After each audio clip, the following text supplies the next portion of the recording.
Hello and welcome to the newest episode in Dialogue Topics. I'm Taylor Petrey, editor of Dialogue, a Journal of Mormon Thought.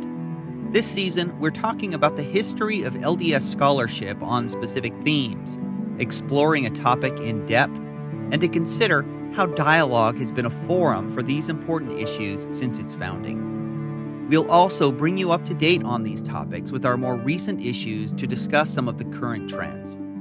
All of our topics pages are curated to bring you comprehensive collections of annotated scholarship and may be found at dialoguejournal.com/topic pages, all one word, or navigate there from our homepage.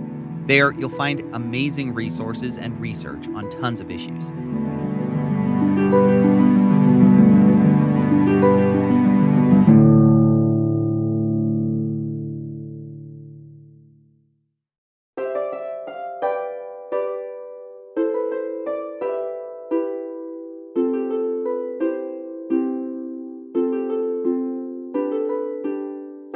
This month, we're looking at the history of scholarship on temples as it has appeared in dialogue. Temples are sacred spaces where sacred rites and ordinances are performed. They are ironically some of the most public symbols of the faith, while also being relatively opaque to outsiders about what goes on in there.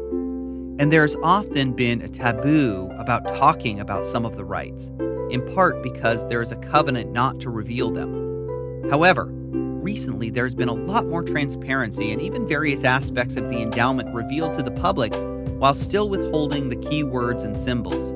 Still, I'm going to err on the side of caution in many respects here, though some of the articles do go into greater depth. I wasn't sure what to expect when I first started looking into this, but there were some real surprises. There was a lot on the history of the buildings and the rites, but it turns out that temples, especially those outside the U.S., are a really great lens for thinking about broader changes in LDS history. I'm giving this podcast in the context of a huge controversy about the temple right now, at least in Utah. Up until 2021, there were two temples that still held live sessions and that had original pioneer-era artwork. Just recently, it was announced that this will be coming to an end, and much of the artwork will either be moved or destroyed.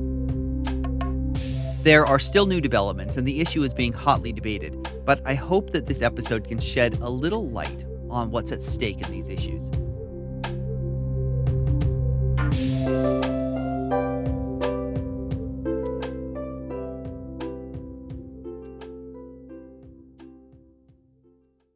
I'm grouping a variety of perspectives and scholarship under the rubric of temple studies here. And I have to admit, I really learned about some of new avenues of study. In the first and second sections, I'm going to talk about perhaps the more familiar approaches. The first is about the temple as a physical, sacred space, a material object looked at through the lens of architecture, for instance. The second is about ritual studies that traces the practice and meanings of the temple rites, especially the endowment. These two approaches really teach us a lot about how Latter-day Saints draw on contemporary surrounding culture in both the architecture and the rituals to create these sacred elements. The next two modes in temple studies focus on entirely different topics. We're going to look at a lot of the comparative scholarship between Latter-day Saints and the reorganized Church of Jesus Christ of Latter-day Saints, now known as the Community of Christ. Finally, I found a surprising number of articles on international temples that talk about their effects on the local and global church. On this last point, I really gained a new perspective, and I hope that we see more scholarship like this in future temple studies. In general, I think that this field could use a boost, and I hope that the historical scholarship here inspires future work.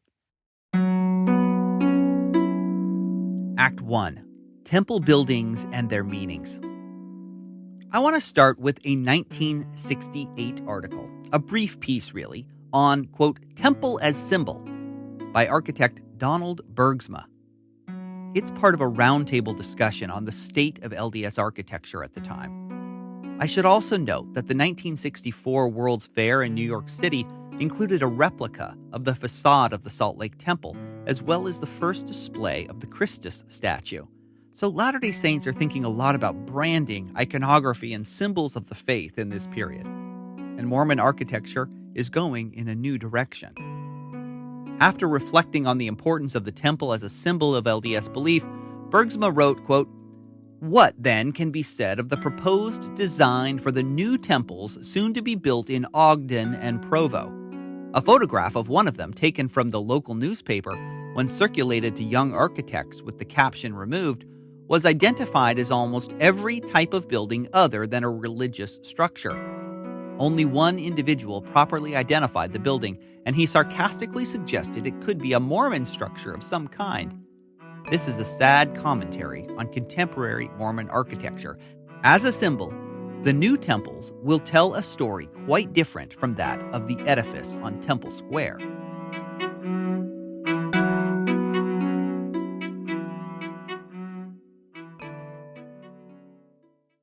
So the controversy over the Provo and Ogden temples went on for many decades until they were both updated in the past 10 years. But Bergsma continued, decrying the mass production of temples that he foresaw in the Provo and Ogden designs. He felt that it was a betrayal of the rich heritage of the early temples. Quote, "The early pioneers would not have been so callous in their approach to housing the activities of their faith. 50 or 100 years from now, future generations may sit and ponder one of these new temples and ask the same question we ask today of the temples of the past. Why did they do this? What drove them to produce this astounding structure? The church that produced the structure will have to be the church that answers the questions. The new designs suggest that the church may not be around to provide the answer." Now, we're more than 50 years after this was written, and on the one hand, his prediction was vindicated. The designs were unpopular and have been changed. On the other hand, the tradition has proved far more resilient than his dire predictions that such temples foretold disaster for the faith. But I had to laugh as I got into this, realizing that Latter-day Saints have been decrying the changes to temple architecture out of nostalgia for the pioneer temples for decades now. This latest controversy over the Pioneer Temple redesign is just one more chapter in an old book.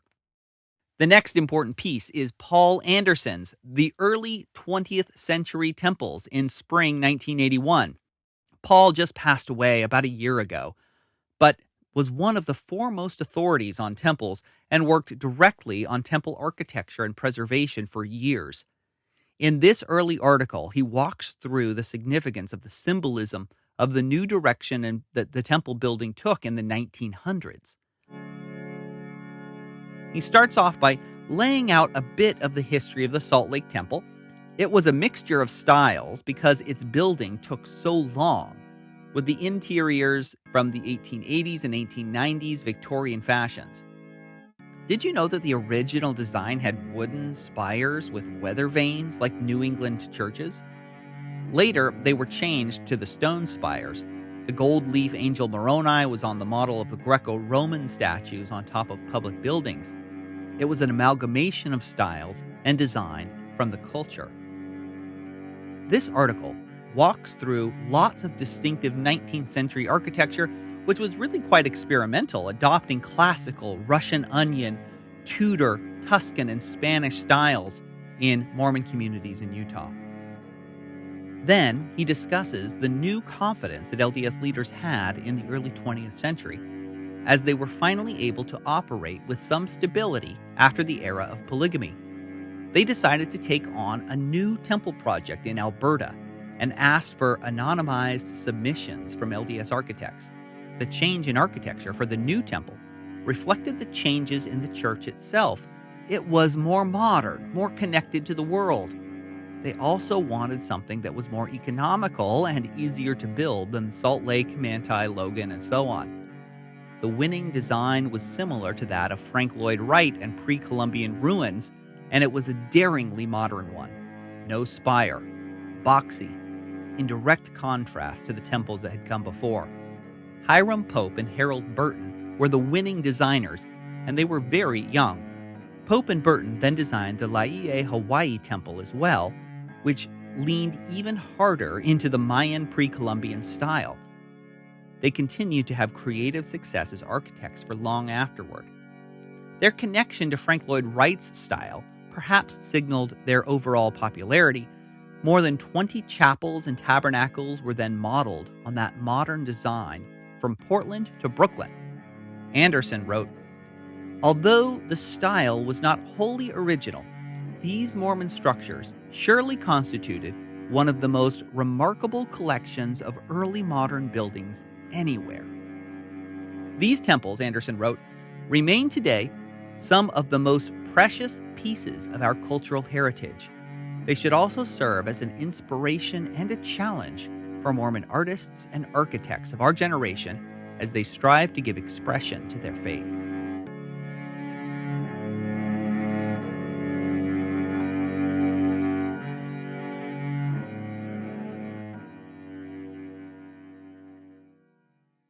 Sticking on this theme, I want to fast forward to 1996 with Kent Walgreen's Inside the Salt Lake Temple, Gisbert Bossard's 1911 photographs.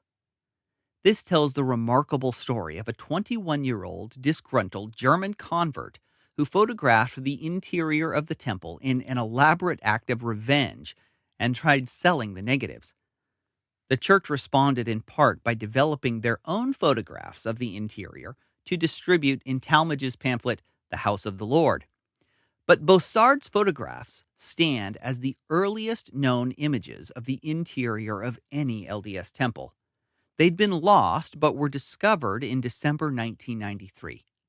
They are very cool to examine, showing the murals in the garden room and the telestial room. They also show pictures from the administrative or council rooms on the third floor. Now, it isn't mentioned here, but the secrecy of the temple was a huge topic in the early 1900s during Senator Reed Smoot's attempt to be inducted into the U.S. Senate. The whole endowment was leaked and scrutinized by the national press in the style of exposé. So this episode was really a part of a larger story that is relevant for us to know, and I'll talk a little bit more about in a moment. While we're on the Salt Lake Temple, I'll conclude this part with a mention of Brian Stoy's fall 1998 article, Come, Let Us Go Up to the Mountain of the Lord, the Salt Lake Temple Dedication. Here's how it starts. Many believe its dedication signaled the imminent commencement of the millennial era, an era which would witness the church's return to Jackson County, Missouri, and the advent of the Savior. Thus, for the members present, the dedication of the Salt Lake Temple constituted one of the most important events in the history of the world.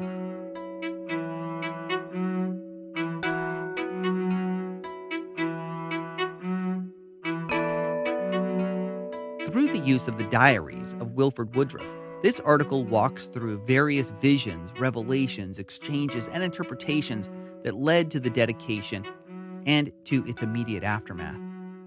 This was all taking place around the time of the Manifesto, which had publicly ended plural marriage. But I learned how much the apocalyptic expectations were part of this, with the hope for imminent return to Jackson County raised a number of times. The temple dedication came at a time when the church needed to unify and to look forward to a brighter future. It seemed to do the trick. One person wrote, "Pen cannot describe the feeling that I had in that most glorious place. I cannot express myself in words how we were all in heaven the time we were in the temple."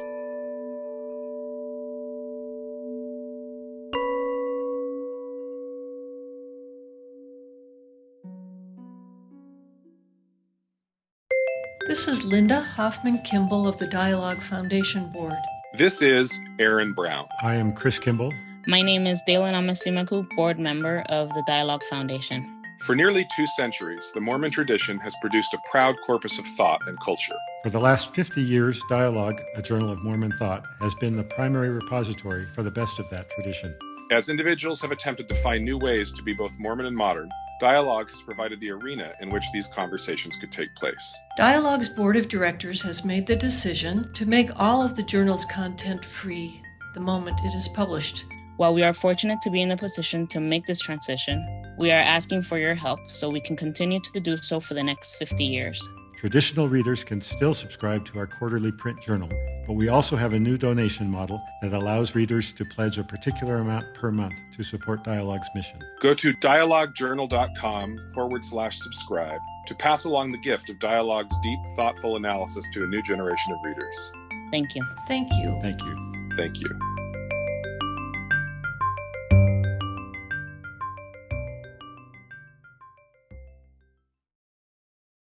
Act 2. LDS Temple Rituals.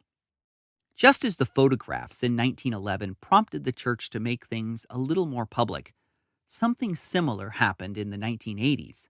Though not discussed in these articles, I need to mention the anti-Mormon film The Godmakers, which came out in 1982. This film, targeted toward evangelical and fundamentalist Christians, portrayed itself also as an exposé of Mormonism, including the temple rites. But it came at a time of renewed scrutiny of Latter-day Saints as they were entering into the mainstream of the religious right through their family-focused message.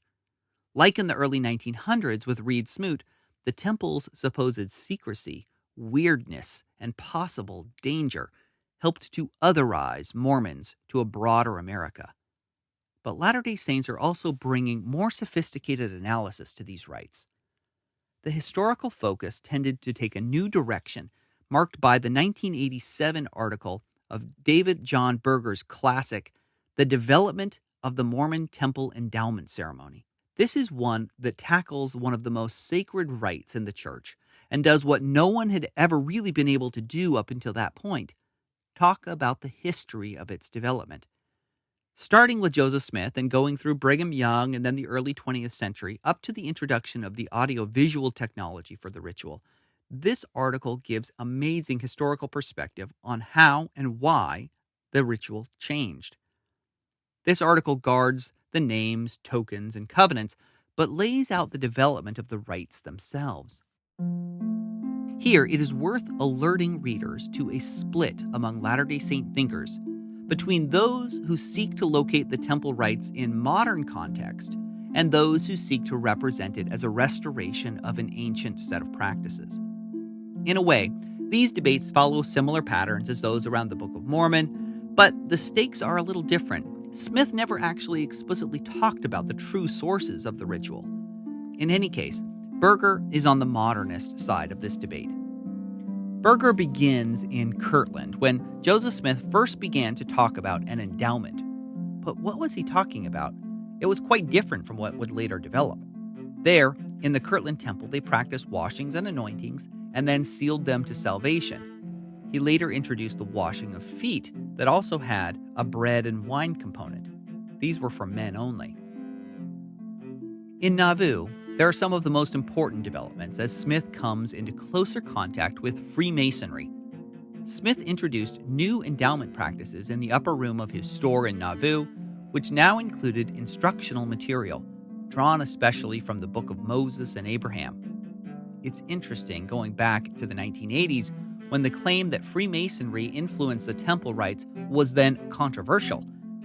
Now it's commonly accepted, but there was some scandal about it back then, since it was associated with the anti-Mormon exposés.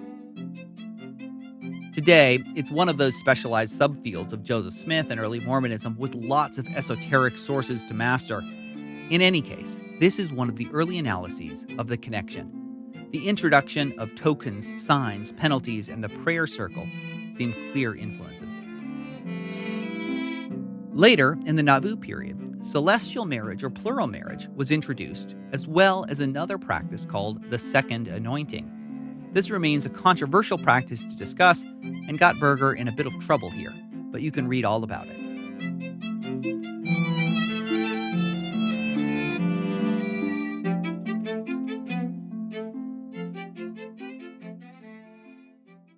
The endowment itself was also growing and developing, including the dramatic elements with scripted characters which were first introduced after Smith's death in the Nauvoo Temple when it was completed.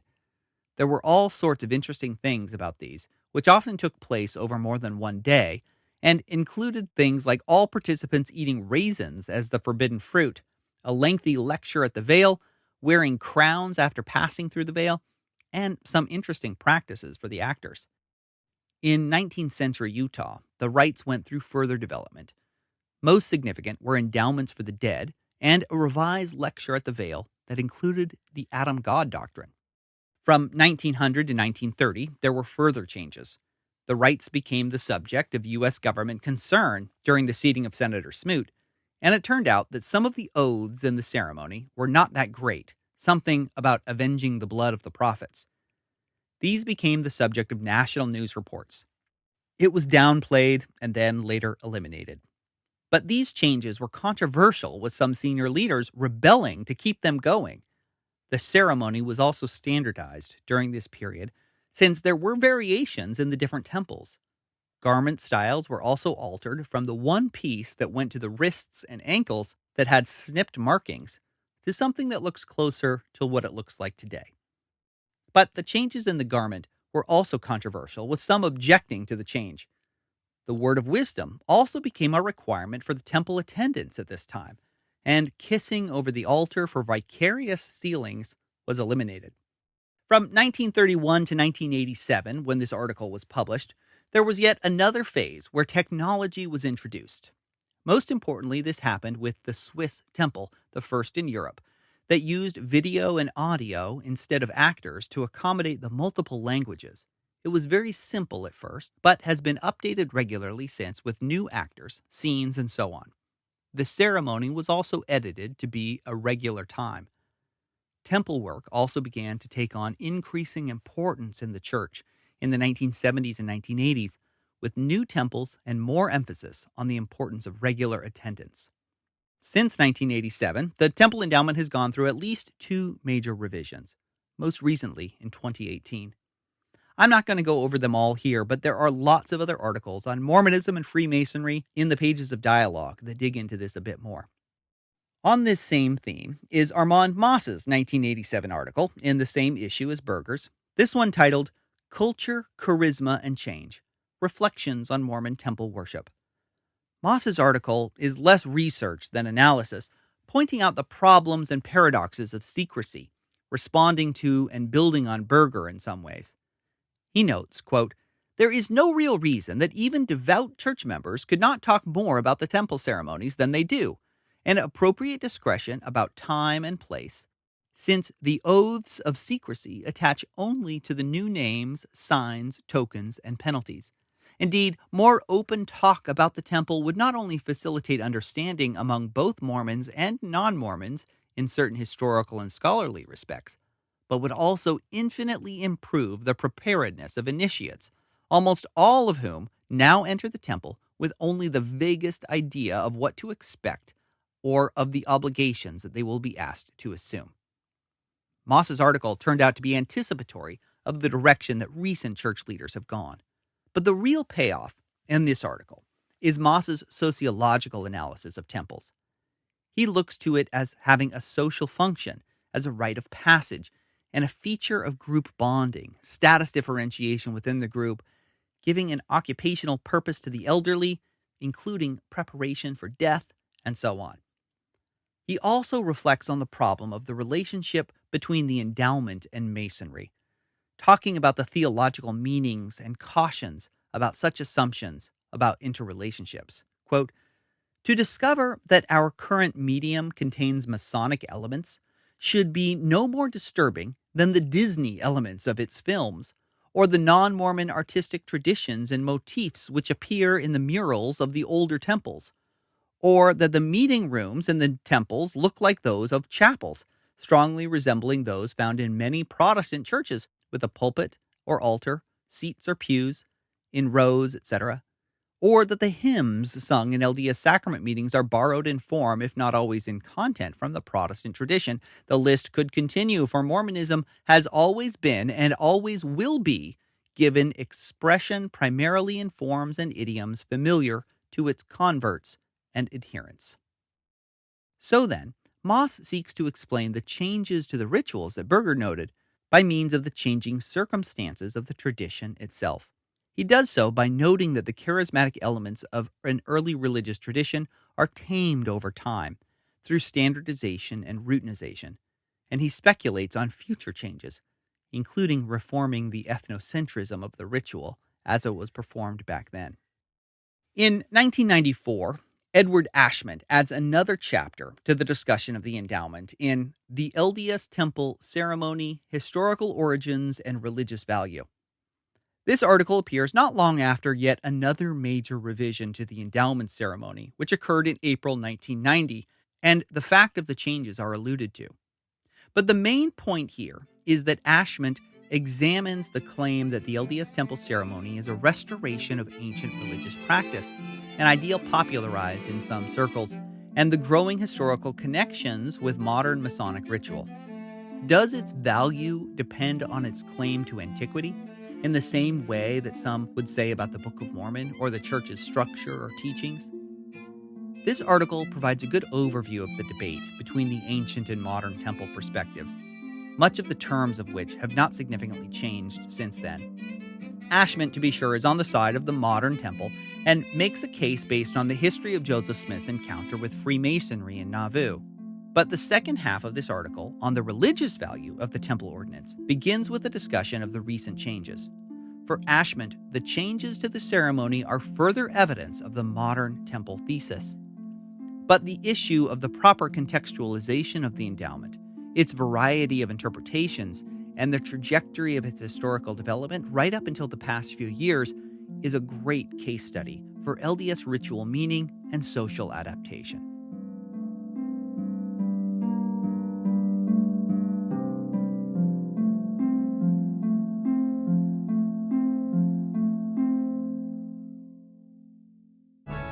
Beyond the Block, part of the Dialogue Podcast Network, is a weekly Come Follow Me podcast that centers the marginalized in Mormonism. Join Brother Jones and Brother Knox, a Black lifelong member and a queer convert theologian respectively, as they read the scriptures through the lenses of their identities and others in an effort to bring the culture of the Church of Jesus Christ of Latter-day Saints closer and more in line with its theology, which centers Christ's justice and compassion. New episodes every Monday.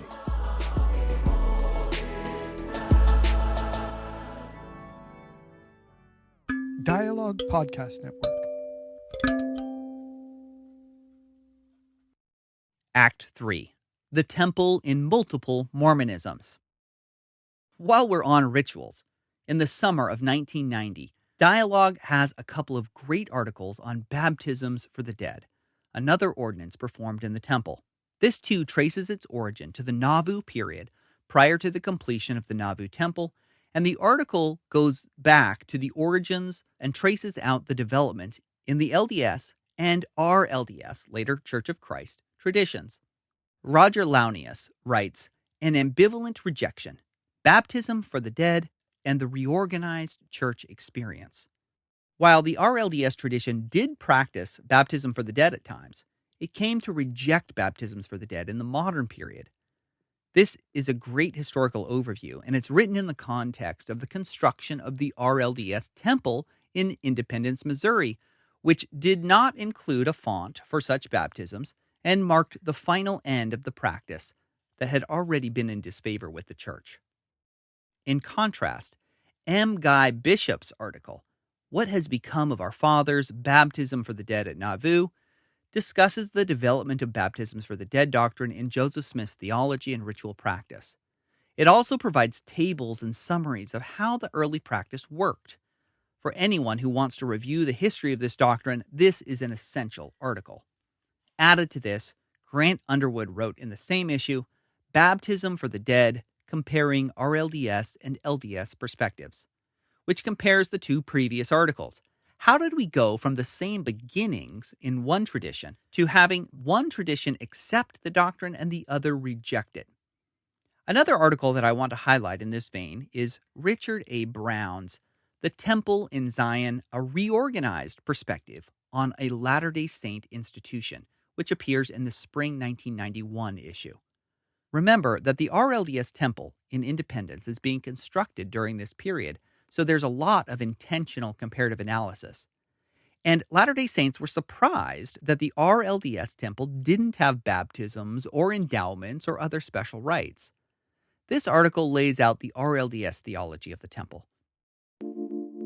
I learned a lot from this article about the approach to sacred space in the then known as the RLDS tradition. Brown writes, "The world today does need Christ. And that, in brief, is why I believe God has challenged us to do a new thing by building the temple. It is the response of the reorganized church of God's grace, as well as a symbol of God's divine love." It's notable that as a Journal of Mormon Thought, dialogue has often been a place for conversation and mutual learning among restoration traditions. In this vein, I want to call special attention to an article by Hugo Oliaz from spring 2014, "The Kirtland Temple as a Shared Space, a Conversation with David J. Howlett." Howlett published an important book on the unique shared historical and religious building of the Kirtland Temple that is shared by LDS and the Community of Christ, showing an ongoing entanglement of these two major restoration churches. It's a great book and a great interview.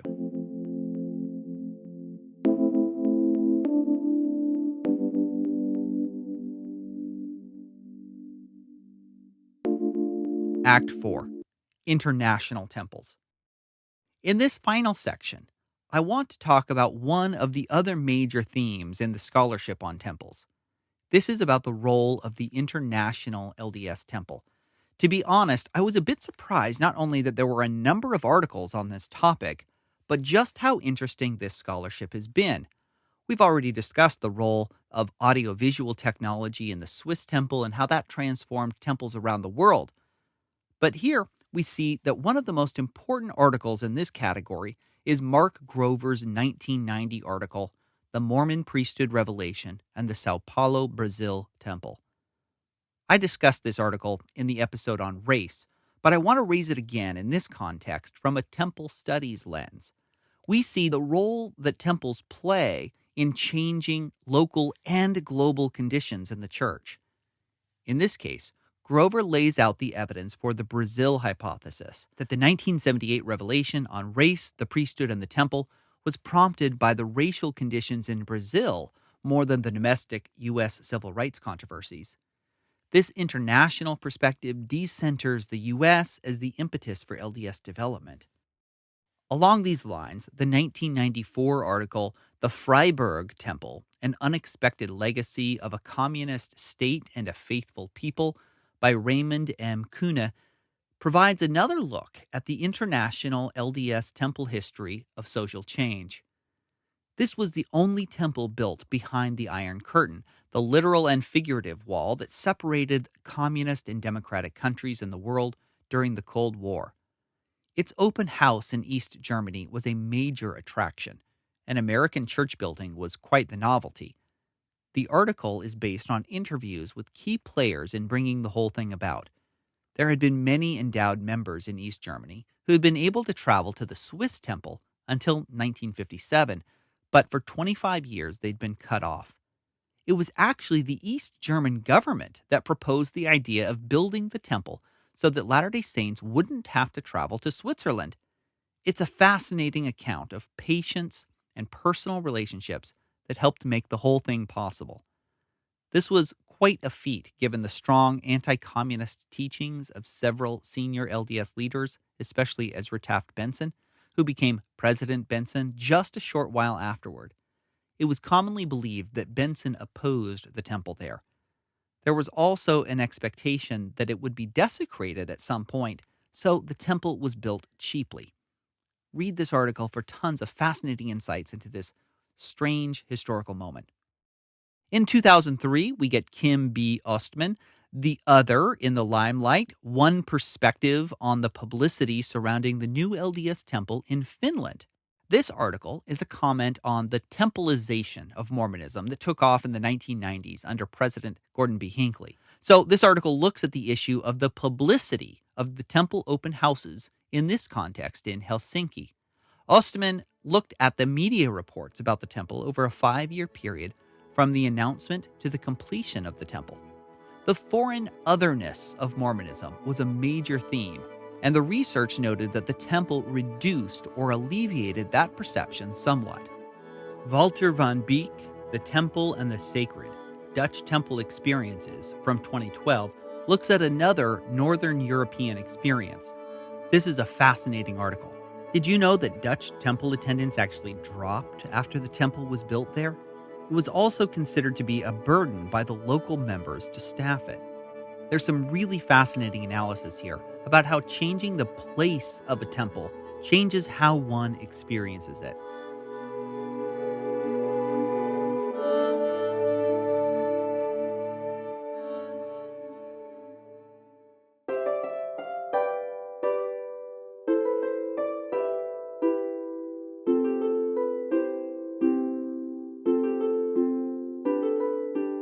Temples, it turns out, provide a pretty fascinating lens on Mormon studies. They bring together space and ritual, but the meaning, symbolism, and historical context for those things have been important and contested areas of study. Further, the comparative ritual and spatial histories with other restoration traditions is a hugely interesting approach. Finally, the local contextualization of regional temples is a goldmine for fascinating historical narratives, but also insight into how they change local politics, practices, perceptions, and more, as well as the effects these changes have on the global church. I end this rich survey really wanting much more on this topic, and I hope that you do as well.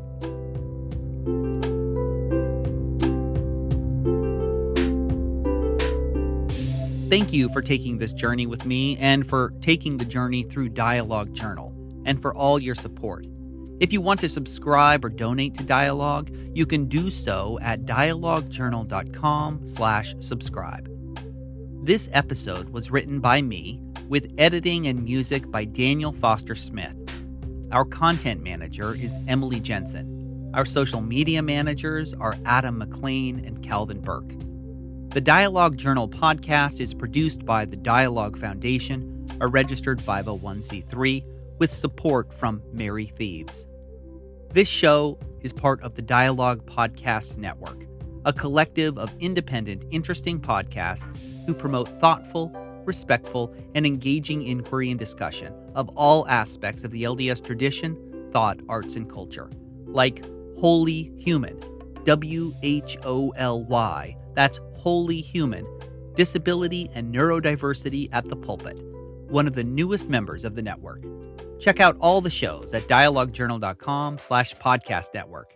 That's dialoguejournal.com/podcast network.